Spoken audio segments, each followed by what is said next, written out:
இப்போது புதிய அறிமுகம் ஆச்சி ஹோட்டல் சாம்பார் 50 கிராம் ரூபாய் 20 மட்டுமே. அனைவருக்கும் இதயத்தின் பொங்கல் நல்வாழ்த்துக்கள். பொங்கலோ பொங்கல்.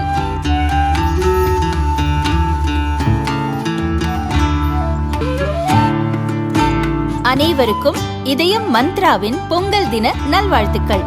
பொங்கலோ பொங்கல். வணக்கம். செய்தி சுருக்கம்.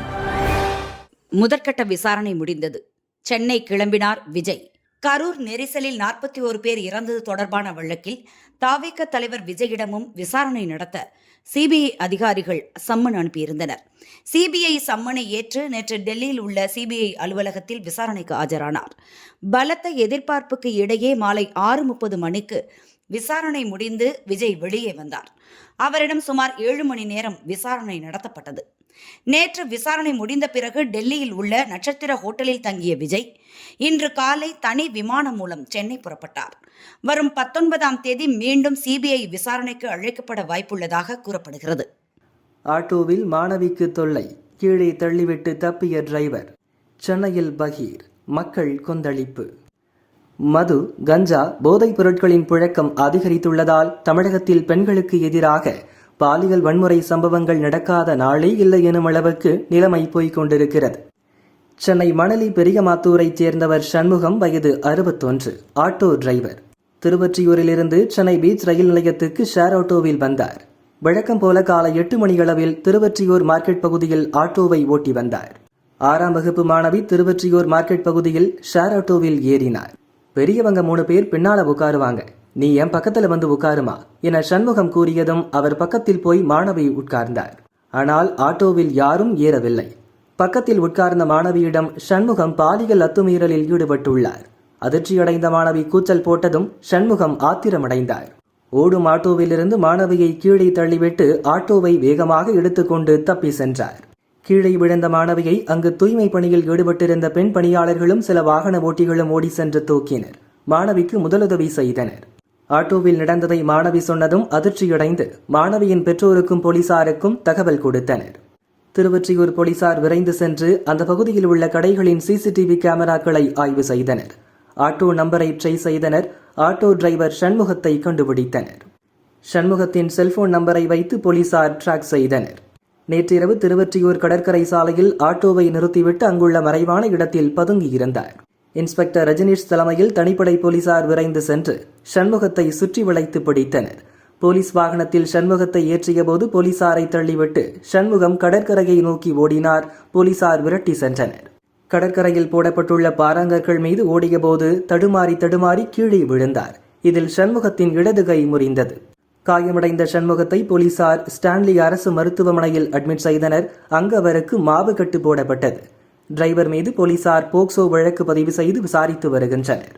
பள்ளிக்கு சென்று கொண்டிருந்த மாணவிக்கு ஆட்டோ டிரைவர் பாலியல் தொல்லை கொடுத்த சம்பவம் திருவொற்றியூர் பகுதி மக்களை கொந்தளிக்க வைத்துள்ளது. மாணவிக்கு பாலியல் தொல்லை கொடுத்தவனுக்கு கடும் தண்டனை வழங்க வேண்டும் என பெற்றோர் வலியுறுத்துகின்றனர். மோடி பொங்கல் விழாவில் திமுகவுக்கு அண்ணாமலை சூடு.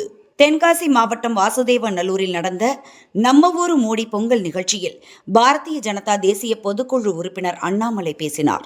திமுக ஆட்சியில் நடக்கும் கனிம கொள்ளையை தோல் உரித்து காட்டினார். தென்காசியை பொறுத்தவரை கனிம வள கொள்ளை மிக அதிகமாக நடக்கக்கூடிய ஒரு பகுதியாக இருக்கிறது. இந்த பகுதியினுடைய இயற்கை வளங்கள்லாம் சுரண்டப்பட்டு அண்டை மாநிலம் கம்யூனிஸ்ட் ஆளுகின்ற கேரளாவுக்கு போகிறது. அதையும் கூட தடுத்து நிறுத்த வேண்டிய கடமை இருக்கு. திமுக சுற்றுச்சூழல் அணியினுடைய துணை அமைப்பாளராக இருந்து வந்த கடையம் சந்திரசேகர் அவர்கள் 2 நாளைக்கு முன்பு இந்த கட்சி பொறுப்பிலிருந்து விலகுவதாக சொல்லியிருக்கின்றார்.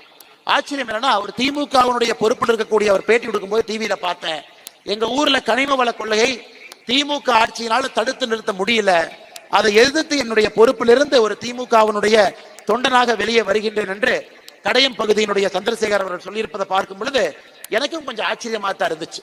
அப்ப திமுகலையும் கொஞ்சம் நல்லவர்கள் இருக்கத்தான் செய்வாங்களாட்டு இருக்குது. திராவிட முன்னேற்ற கழகத்திலேயும் மனசாட்சி இருக்கக்கூடிய சில மனிதர்கள் இருக்கின்றார்கள் என்று பார்த்து சந்தோஷப்பட்டேன். ஆனால் அருமை சொந்தங்களே, இந்த அரசியல் பேசக்கூடிய நிகழ்வு இல்ல, இருந்தும் கூட உங்களுக்கு ஞாபகப்படுத்துகின்றேன், அரசியலும் முக்கியம். ஏன்னா அரசியல் இருந்தா இது தமிழர் பொங்கல், அரசியல் நல்லா இருந்தா தான் தமிழர் பொங்கல், அரசியல் சரியா இல்லைன்னா இது திமுக பொங்கலாக மாறி வெறும் இலவசத்துக்காக மக்களை கூட்டி வந்து ஆடு மாடுகளை போல் நிறுத்திக் கொண்டிருக்கின்றார்கள். அதுவும் நம்முடைய பகுதியில நடத்துவதற்கு நாம் அனுமதிக்க கூடாது. கம்பீரமாக நம்முடைய தாய்மார்களை முன்னிறுத்தி ஒரு பொங்கல் இருக்க வேண்டுமே தவிர அரசியல் காரணங்களுக்காக ஒரு பொங்கல் நடத்தக்கூடாது. அது தவறான ஒரு முன்னுதாரணத்தை வைத்துவிடும். PF உச்சவரம்பு 30,000 ரூபாய், அடிக்க போகும் ஜாக்பாட். யாரும் எதிர்பாராத முக்கிய அறிவிப்பு.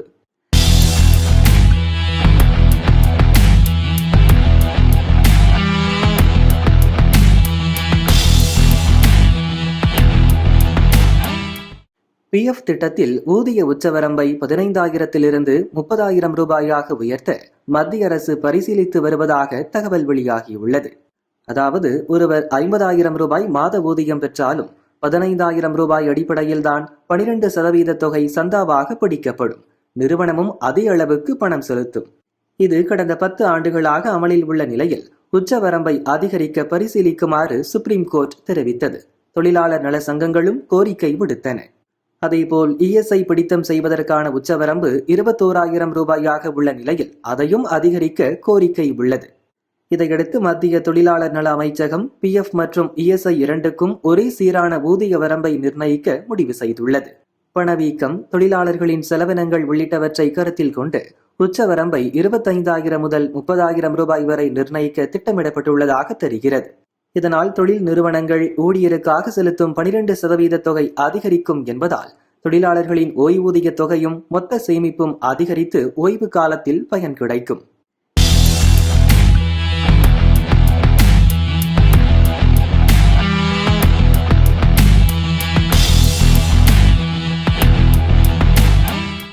இன்னொரு பக்கம் அரசு சாரா நிறுவனங்களின் வருங்கால வைப்பு நிதி, சூப்பர் அனிவேஷன் மற்றும் கிராஜுவிட்டி ஃபண்டுகளுக்கான சிறப்பு வைப்பு திட்டத்தின் கீழ் செய்யப்படும் சேமிப்புகளுக்கு வட்டி விகிதத்தை 7.10% மத்திய அரசு நிர்ணயித்துள்ளது. இந்த வட்டி விகிதம் 2026 ஜனவரி 1ஆம் தேதி முதல் மார்ச் 31ஆம் தேதி வரை நடைமுறையில் இருக்கும் என்றும் மத்திய நிதி அமைச்சகம் தெரிவித்துள்ளது. தனியார் நிறுவனங்கள் மற்றும் அரசு சாரா அமைப்புகளில் பணிபுரியும் ஊழியர்களின் ஓய்வு கால நிதிகளுக்கு இது பொருந்தும். இது ஊழியர்கள் வேலையை விட்டு ஓய்வு பெற்ற பிறகு நிலையான வருமானத்தையோ அல்லது மொத்த தொகையையோ பெற உதவும். இந்த சேமிப்புக்கான வட்டி விகிதங்கள் மத்திய நிதியமைச்சகத்தால் காலாண்டு அடிப்படையில் மறுபரிசீலனை செய்யப்பட்டு மாற்றி அமைக்கப்படுவது குறிப்பிடத்தக்கது.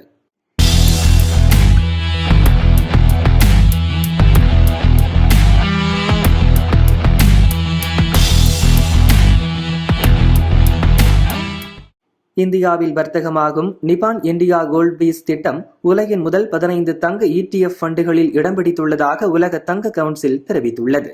அதன் சர்வேயில் தெரிவிக்கப்பட்டுள்ளதாவது: உலகளவில் முதல் 20 இடங்களுக்குள் வந்த ஒரே இந்திய கோல்ட் ETF என்றால் அது நிப்பான் இந்தியா கோல்ட் பீஸ் தான். கடந்த ஆண்டில் இந்த திட்டம் மட்டும் கிட்டத்தட்ட 10,500 கோடி ரூபாய் முதலீட்டை பெற்றுள்ளது. தங்கம் சார்ந்த ETFகளில் அதிக முதலீடு செய்த நாடுகளில் இந்தியா 3வது இடத்தை பிடித்துள்ளது. அமெரிக்கா, சீனாவுக்கு அடுத்தபடியாக இந்தியா உள்ளது. இந்திய முதலீட்டாளர்கள் இப்போது நிஜ தங்கத்தை வாங்கி வைப்பதற்கு பதிலாக எளிதாக வர்த்தகம் செய்யக்கூடிய கோல்டு ETFகளில் முதலீடு செய்ய அதிகம் விரும்புகின்றனர். கடந்த ஆண்டில் மட்டும் 39,000 கோடி ரூபாய் மதிப்பில் இந்தியாவில் உள்ள தங்க ETFகளில் முதலீடு செய்திருக்கின்றனர் என்று அந்த சர்வேயில் கூறப்பட்டுள்ளது. ஒரு சவரன் ஆபரண தங்கம் 1,05,000 ரூபாயை தாண்டியது. சர்வதேச நிலவரங்களால் இந்தியாவில் தங்கம் விலை தொடர்ந்து புதிய உச்சத்தை தொட்டு வருகிறது. கடந்த 10ஆம் தேதி ஆபரண தங்கத்தின் விலை சவரனுக்கு 800 ரூபாய் அதிகரித்து ஒரு சவரன் 1,03,200 ரூபாய்க்கு விற்பனையானது. ஞாயிற்றுக்கிழமை நகை மார்க்கெட்டுக்கு லீவு என்பதால் விலையில் மாற்றமில்லை. நேற்று ஆபரண தங்கத்தின் விலை சவரனுக்கு 1,760 ரூபாய் அதிகரித்து ஒரு சவரன் 1,04,960 ரூபாய்க்கு விற்பனை செய்யப்பட்டது.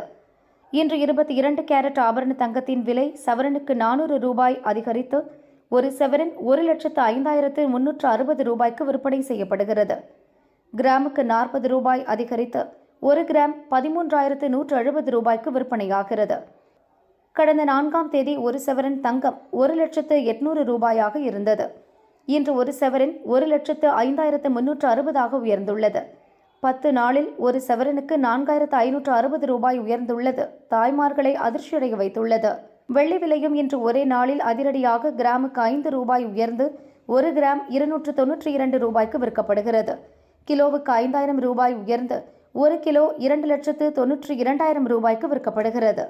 பெண் கூச்சலிட்டும் விடல திமுக நிர்வாகி கொடூர செயல். அண்ணாமலை ரிலீஸ் செய்த பகீர் வீடியோ.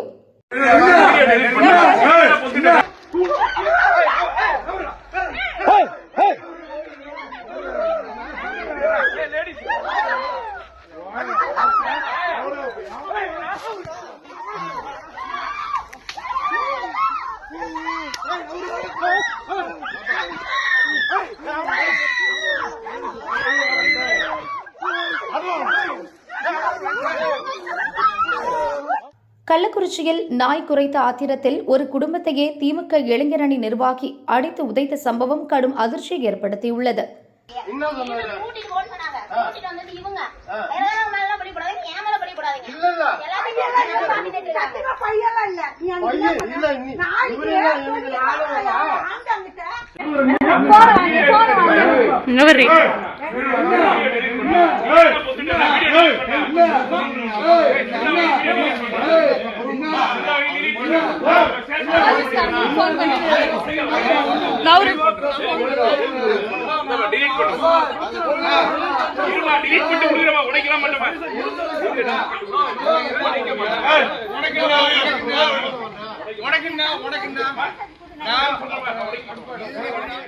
இது தொடர்பான வீடியோவை வெளியிட்ட தமிழக பாஜக முன்னாள் தலைவர் அண்ணாமலை திமுகவை வெளுத்து வாங்கினார்.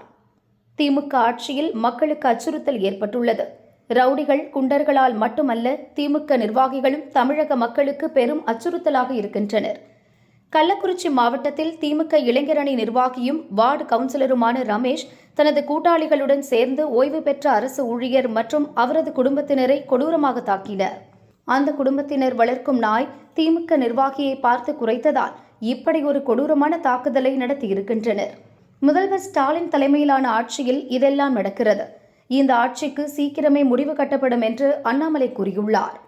பாதிக்கப்பட்ட குடும்பத்தின் பெண் கூச்சலிட்டும் திமுகவினர் அவர்களை தாக்குவதை நிறுத்தவில்லை. அந்த வீடியோ பரபரப்பை ஏற்படுத்தியுள்ளது.